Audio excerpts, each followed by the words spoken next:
అందుకని ఉపోద్ఘాతం ఏంది, సరదాగా మాట్లాడుకునే మాటలైనా కొన్ని విషయాలు అర్థం చేసుకుంటే వెరీ గుడ్.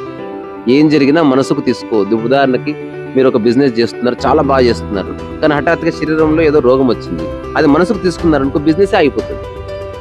అందుకని దేన్ని మనసుకు తీసుకోకుండా లైఫ్ని ఎంక్వైరీ చేద్దాం. తర్వాత ఒక్కొక్కసారి ఎంతమంది చెప్పినా మనకు అర్థం కాకపోవచ్చు లైఫ్ అని.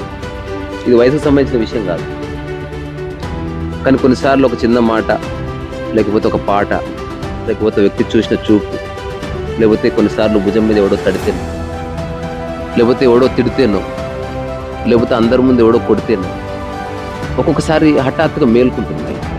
అంతవరకు ఒకలా చూసింది అక్కడి నుంచి దిశ మార్చుకుంటుంది. మన ప్రయత్నం అంతా ఆ దిశ మార్చడం కోసమే తప్ప ఇక్కడ ఏం కష్టపడి మనం కట్టలు కడతలేమో, ఇటుకలు మోస్తలేము. జస్ట్ థాట్ ప్రాసెస్లో చిన్న పర్సెప్షన్లో మార్పు వస్తే అంతా కొత్తగా కనిపిస్తుంది.